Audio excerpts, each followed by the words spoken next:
अस्सलाम वालेकुम, मैं हूं मेबल नायाब और आप देख रहे हैं हेल्थ विद 360।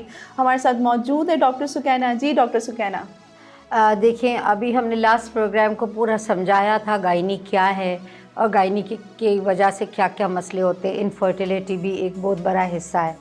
स्पर्म को भी हमने समझाया कि वो स्पर्म क्या है, स्पर्म को किस तरीके से एग्जामिन किया और उसको किस तरह शेल अंडे में डाला, ये सब आपने हमने पूरा वीडियोस के साथ, तो वीडियोस के साथ हमने उसको एक्सप्लेन कर दिया है। अब हम पहले फॉर्मेट करते हैं फाइब्रोइड्स को। ठीक है। फाइब्रोइड एक और सिस्ट दोनों मिलती जुलती होती है और बहुत बार सोनोलॉजिस्ट इसको गैस नहीं करते हैं कि ये फाइब्रोइड है कि सिस्ट है। तो हम होम्योपैथिक कंपोज आपको ये 4 से 8 बॉटलें हैं जिसमें फाइब्रोइड और सिस्ट, अगर आपके फाइब्रोइड या सिस्ट आता है तो 8 बॉटल यूज़ करेंगे जो ये साइड पे स्क्रीन पे चल रही है। और मैंने कंपनी का भी नाम दे दिया है जो पाकिस्तान में अच्छी ब्रांड है। मेरा तो अपना कंपोज होता है, मैं अपने तौर पे सब होम्योपैथिक खुद ही बनाता है मेरा बेटा, और वो डॉक्टर अजीम को मैंने वो डिपार्टमेंट दिया है, वो खुद ही मेडिसिन कंपोज खुद ही करता है। बाकी ये है कि ये अच्छे ब्रांड है कि अगर आप लोग हमारे पास नहीं आ सकते तो हमने अपने आप को रोका नहीं है, हमने अच्छे ब्रांड को आपके पास ये स्क्रीन पे दे दिया है। अगर खाली पॉलीसिस्टिक के पीरियड आपको टाइम पे नहीं आते हैं, पीरियड आपके रुक रुक के आते हैं, बहुत महीने रुक रुक के आते हैं, तो ये 4 कंपोज ले लें। हाँ, जहाँ भी आपको आपका सोनोलॉजिस्ट जो आपका अल्ट्रासाउंड लेता है तो वो आपको सिस्ट या फाइब्रोइड बताता है तो अच्छा ये फिर बता दो, बहुत सारे सोनोलॉजिस्ट इसको डिफ्रेंशिएट नहीं कर सकते क्योंकि बहुत सारे न्यू होते हैं, कुछ ओल्ड होते हैं, लेकिन ये है कि दोनों में आप ये दोनों कंपोज साथ में ले लें जब अगर वो फाइब्रोइड बोल रहे हैं या सिस्ट बोल रहे हैं, क्योंकि सोनोलॉजिस्ट इसको कन्फर्मेशन के साथ नहीं लिखते हैं और बहुत सारी जगहों पे तो लिखते ही नहीं, अगर होता भी है तो अच्छी जगह पे जाएं और अपने रिकॉर्ड लिखाएं। अच्छा, सिस्ट और फाइब्रोइड के साथ एक छोटा सा मसला ये होता है कि वाटर रिटेंशन सिस्ट भी होती है, जैसे पानी का एक गोला बन गया, रसोली बन गई, तो वो जो है ना कभी कभी अल्ट्रासाउंड में दिखती है, कभी नहीं दिखती है। तो भी आप ये ले लें कि वो कभी कभी दिखने वाली कभी भी हार्ट फॉर्म में जाएगी और वो कैंसर में चेंज हो सकती है। तो इस चीज़ को आप मजाक ना समझिए, अगर प्रॉपर आपको डॉक्टर होम्योपैथिक और हर्बल का मिल जाता है तो आप उसको ज़रूर करें। बाकी दवाएं मैंने साइड पे कर दी। ये कंपोज अगर आप नहीं जा सकते डॉक्टर्स के पास तो ये कंपोज बना लें जो मैंने स्क्रीन पे साइड पे अपने विंडो में डाला हुआ है। प्लस खाली पॉलीसिस्टिक है तो वो 4 दवाएँ लेंगे जो ऊपर है, और जो एडिशनल मेडिसिन आती है फाइब्रोइड और सिस्ट को तो वो अगर निकलता है रिपोर्ट में तो वो आप साथ में लेंगे। और होम्योपैथिक और होम्योपैथिक पीने का तरीका ये है कि आप 10 कतरे से ज़्यादा पीते हैं तो वो यूरिन में निकल के वो दवा पानी में बदल जाती है, तो आपने 10 कतरे से ऊपर नहीं लेना है। फिर आपको दिन में 3 दफ़ा लेनी पड़े या 6 दफ़ा लेनी पड़े तो वो अकॉर्डिंगली होता है कि अगर बहुत बड़ी सिस्ट है तो आप 6 दफ़ा ले लें, और अगर छोटी सिस्ट है या छोटा सा फाइब्रोइड है तो आप 3 दफ़ा ले लें, तो आप सेट हो जाओगे। ठीक है, मैंने ये सब खोल के बता दिया। हर्बल कंपोज मल्टीपल है, इसमें हम पीरियड कावे बनाते हैं और वो कावे का एक पूरा अलग से प्रोग्राम लेंगे क्योंकि वो कावे बहुत ही ज़्यादा मल्टीपल है। मुझे उनके नाम, उनके हर्ब्स सब आपको यहाँ पे लाके आपको कैमरा में दिखाने पड़ेंगे, और वो लोकल है जो आपको ईज़िली अवेलेबल हो जाएंगे अगर पीरियड आपको नहीं आते। रही बात लिकोरिया, जो हमने लास्ट टाइम उसकी कोई डिस्कस किया था लेकिन कंपोज नहीं बताया था। तो लिकोरिया के लिए बेरी जो होती है, जो बेरी, तो पाकिस्तान में बेरी इतनी जल्दी मिलती नहीं है। बड़े बड़े सुपरमार्केट में जाओ तो 500-600 का इतना सा डब्बा, तो आम आदमी उसको अफोर्ड नहीं कर सकता ऐसे। तो ड्राई बेरीज़ होती है उसमें, तो वो कंपोज बनाना पड़ता है। तो लिकोरिया का होम्योपैथिक कंपोज जो है ना, मैं आपको एक छोटे वाली बॉटल्स जो है वो होम्योपैथिक कंपोज है लिकोरिया का, तो वो छोटी वाली बॉटल उस पर लिकोरिया लिखा हुआ आएगा, सिस्ट पर सिस्ट और फाइब्रोइड लिखा हुआ आएगा, और जो क्या बोलते हैं पॉलीसिस्टिक है उस पर लिखा हुआ आएगा। तो ये जो भी मसले आप होम्योपैथिक कंपोज, अच्छा होम्योपैथिक डॉक्टर्स बहुत चालाकियाँ करते हैं जो कि नहीं करनी चाहिए। आप उसका कंपोज बनाएं, एक सिंगल रेमेडी पे आपको सालों ले लेते तो इंसान बोर हो जाता है, एक ही दवा पी पी के और मसला बड़ा स्लो हल हो रहा है तो उसका मज़ा भी नहीं आता। कोई भी मेडिसिन आप जो लेते हैं ना उसका रिज़ल्ट बहुत जल्दी नहीं तो नॉर्मल जल्दी होना चाहिए। ठीक है, यूँ नहीं कि मैं सालों से पी रही हूँ मुझे फ़र्क नहीं पड़ रहा। तो इस तरीके से जब आप कंपोज बना जाते हैं, किसी की 4 बॉटल है, किसी की 6 बॉटल है, किसी की 8 बॉटल है, तो ये कंपोज बोला जाता है। यानी मल्टीपल प्रॉब्लम्स को उसमें हमने सारे हार्मोन्स आपके डील किए, चाहे वो प्रोजेस्टेरोन हो, चाहे LH हो, FSH हो, और होम्योपैथिक पे नुकसान नहीं होता। ये आप जहन में रख लें। और उसको एलोपैथिक डॉक्टर हमसे बहुत नफ़रत करते हैं, क्यों कि हम ऑपरेशंस बचा रहे हैं आप लोगों के। अभी देखिए हमने ये तो आपको कंपोज बना दिया जी। अब ये चीज़ें आती कहाँ से, हमने डिस्कस नहीं किया था, क्योंकि लास्ट टाइम खाली एक्सप्लेन किया था what is that problem is. So now we are going what this thing cause, किस चीज़ से ये चीज़ कॉज हो रही है। सबसे पहले जो हमारी फार्मी चिकन होते हैं उसको ग्रोथ हार्मोन दे दे के जो चिकन मेरी 8 से 10 वीक के अंदर बड़ी होनी चाहिए, वो मैं 2 से ढाई हफ्ते में डबल कर देती हूँ। जो 1.5 किलो का चिकन है मैं 4 किलो पे ले आना मेरे लिए से 2 से 3 हफ्ते प्रोसेस नहीं है। तो ये फॉरेन कंट्रीज़ में बहुत ज़्यादा मसला है, ये भी मैं बता दूँ। मैं वहाँ आपको बहुत डील कर चुकी हूँ, अब मैं पाकिस्तान को डील कर रही हूँ। हमारे यहाँ भी ये बढ़ता चला जा रहा है, क्योंकि फार्मी चिकन को ज़्यादा से ज़्यादा केमिकल्स खिलाए जाते हैं, और वही केमिकल जब हमारे जिस्म के अंदर जाते हैं, चाहे वो मेल हो चाहे फीमेल हो, उसका नुकसान शुरू हो जाता है। तो अगर आपने खाना है तो कोशिश करके गोश्त खा लें, चाहे वो उसमें अभी तक वो लोग इंजेक्टेड चीज़ें नहीं डाल रहे हैं। लेकिन कहते हैं कि बड़ा गोश्त भी बहुत ज़्यादा नुकसान उनको भी है। आप देखें ना, आप ईद पर देखें, मैं आपको बहुत बड़ा ईद को समझा दूँ। छोटा सा हम जैसा छोटा कमज़ोर पतला एकदम स्मार्ट सा आप एक जानवर लें, वो आपको 65-70 हज़ार लाख के अंदर अंदर मिल जाएगा, ठीक है। अभी तो लाख के अंदर इतना जानवर जा रहा है, मुझे पता है, इस दफ़ा मैंने की ये कुर्बानी। वो छोटा खूबसूरत पतला जानवर, ठीक है, किसी के घर में बड़े होते तो मैं तो वही ढूंढ रही होती हूँ, ठीक है। लेकिन जहाँ पे एकदम तगड़ा आयु लटका हुआ खूबसूरत स्मार्ट सा जो जानवर है, और उसके आपने 10 लाख लगाए, 5 लाख लगाए, 50 लाख तक भी होते हैं, तो ये सब कोई पिस्ते बादाम नहीं खिलाता, ये मैं बता दूँ। सब इंजेक्शन ठोक ठोक के उसको इतना मोटा कर देते हैं। लेने जाए और तो ये उसको कहते हैं आप, मैं आज थोड़ा सा और एक्सप्लेन करने दें।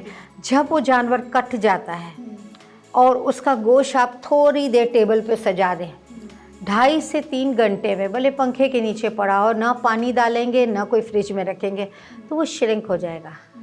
और जो असल गोश्त जैसा होता है ना, जैसे कि हमने ये बेचारा स्मार्ट तो है लेकिन कमज़ोर सा जानवर है, उसका गोश्त श्रिंक नहीं होगा। ये इतना डिफरेंस है। अभी चिकन में भी आप घर पे चिकन ले आते हो, तो वो ईद की बात हो गई। अब हम ऑर्डिनरी वे में जब चिकन ले आते घर में, तो एक चिकन आप एकदम मोटा तगड़ा मुर्गी ले लें, और एक बेचारी मासूम सी छोटी सी, हाँ, ऐसी प्यारी सी क्यूट सी मुर्गी ले लें। तो आप इस क्यूट सी मुर्गी को देखें तो वो कम श्रिंक होगी, लेकिन वो जो इतना है ना वो आधा हो जाएगा, क्योंकि हार्मोन्स उड़ गए, हवा का जो दबाव था उसके जिस्म में वो उड़ गया। और जब भी मुर्गी लाते हैं घर में, चलो मुर्गी खाना ज़रूरी भी है, मिनिमाइज़ करें पहले तो, लेकिन अगर खाना ज़रूरी है तो आप क्या करें कि 1 कप सिरके का, बहुत लूज़ सिरका मिलता है, और 21 दिन में सिरका बनाना भी सिखा दूंगी, बहुत आसान होता है। छोटी सी बॉटल मिलती है और उसको कितने पानी में डाल दें तो आपका सिंथेटिक तो काम ही आसान कर दिया। हाँ बिल्कुल। मैं सिरके के मटके बनाती हूँ, क्योंकि बालों के ट्रीटमेंट में जो सिरका होता है वो हम खुद बनाते हैं, बिल्कुल मसला हल। और हम आपको घर में सिरका बनाना भी सिखा देंगे इंशाल्लाह, नेक्स्ट कोई प्रोग्राम है और बना के सिखाएंगे यहाँ पर। मुझे वो चीज़ें यहाँ पर अवेलेबल करनी होगी और मैं उसको कर दूँगी इंशाल्लाह, नेक्स्ट इंशाल्लाह। हाँ इंशाल्लाह। तो आपने क्या किया कि सिरके का 1 कप थोड़े से पानी में डालो और मुट्ठी भर के वो सस्ता वाला नमक डाल दें। आधे पौने घंटे के बाद आप देखेंगे तो पूरी ऊपर चिकनी झिल्ली आ जाई होगी और गीज बन रही होगी। सही। और वो गीज और वो जो झिल्ली है ना, वो केमिकल है जो ऊपर तैर के आ गया। तो 1-2 पानी फेंकें और उसके बाद आप उसको यूज़ करें तो आप यकीन करें कि बहुत फ़ायदा होता है, ठीक है। और जहाँ पे भी चिकन बनती है तो जिंजर और गार्लिक का इनटेक ज़रूर रखें, कि उस खाने में जिंजर और गार्लिक जाना ज़रूरी है। अच्छा, जिंजर की ज़रा फ़वाइद बता दें। जिंजर आपके बहुत काम आता है, जैसे अभी ये मौसम चल रहा है, जी जी। तो जो भी घर में, इसको सूंठ भी बोलते हैं, ड्राई जिंजर, लेकिन फ्रेश ज़्यादा काम करता है और फ्रेश हर के घर में होता है। तो 1 टुकड़ा आप जिंजर का ले लें। अभी आपके साइनस के लिए हर वक्त आप मुझे पूछती रहती हैं कि छोटा सा कावा जी बिल्कुल जाता चला जाए तो कोई मसला नहीं है इसके साथ। तो आप इसके साथ क्या करें कि जो भी चाय आपके घर में बनती है, मेरे ख्याल से तो ब्लैक चाय के बगैर चलता नहीं है, तो अब इसमें आप थोड़ा सा टुकड़ा जिंजर का फ्रेश वाला डाल दें और एक छोटा सा टुकड़ा दालचीनी का, बस।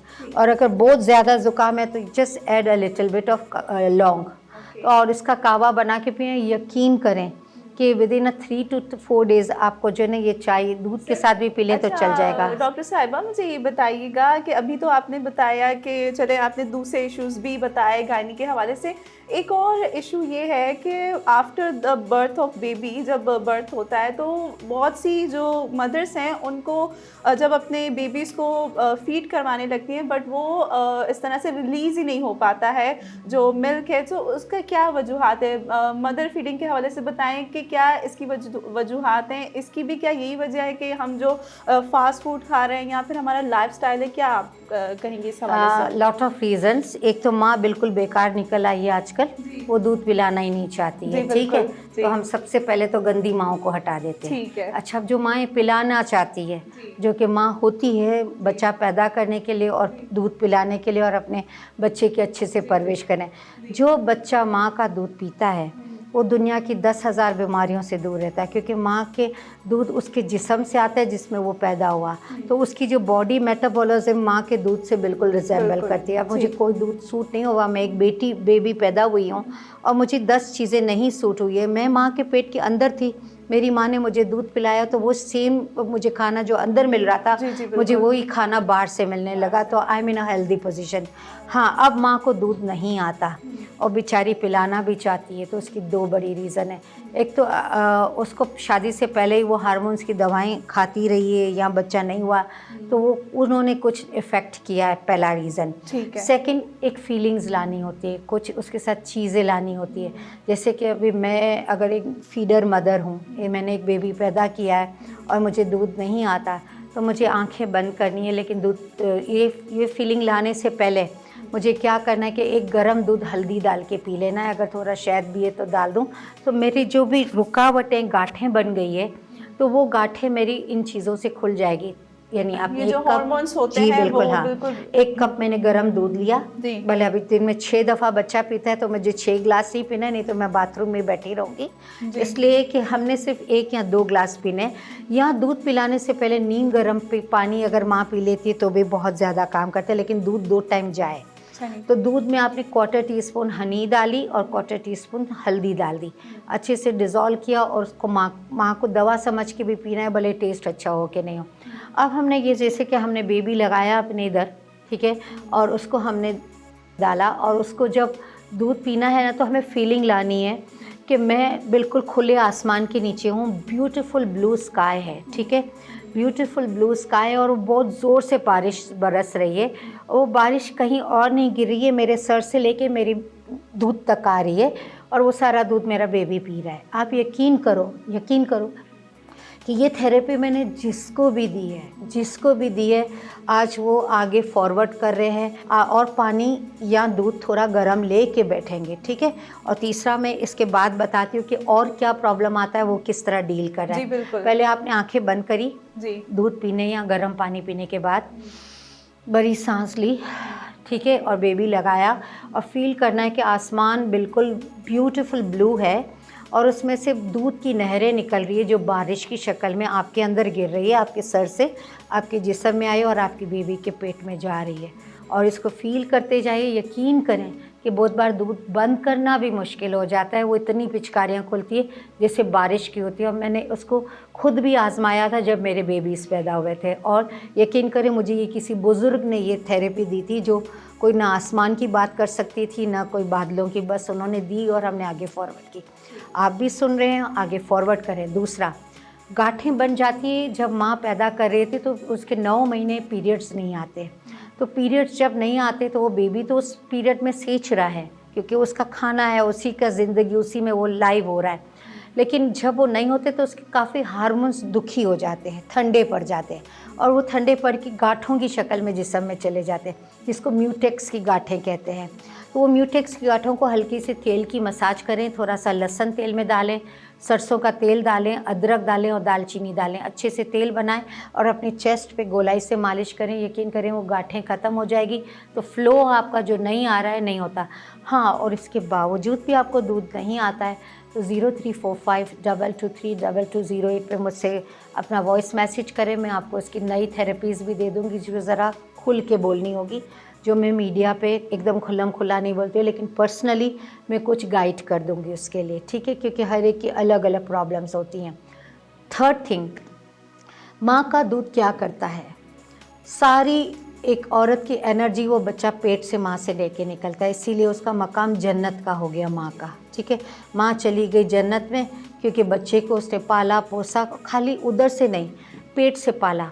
अब छोटी सी बात करूँ, जैसे मैंने अपने एक प्रोग्राम में, पिछले प्रोग्राम में मैंने अपनी ही खुद की स्टोरी सुनाई थी। माँ दुनिया में बच्चे को पैदा करके नहीं पालती, वो पेट से पालती है। जो मेरी थिंकिंग है, जो मेरा एनवायरनमेंट है, वो मैं अपने अंदर ले रही हूँ और वही मैं अपने बच्चे को मुंतकिल कर रही हूँ। मैंने आपको बताया 9 मंथ बेड पे था, हस्बैंड मेरे बाहर चले गए थे। मेरे पेरेंट्स बहुत अच्छे थे, उन्होंने, मेरी खाला ने, मेरे मम्मी पापा, सब ने, बहनों ने, सब ने ऐसा मुझे रखा था। बट जो एक असल कमी बेशी थी वो मेरे हस्बैंड की थी कि उनको काम के सिलसिले में पेट भी तो साथ में लिया है ना, तो खाना पड़ेगा, तो वो बाहर चले गए थे।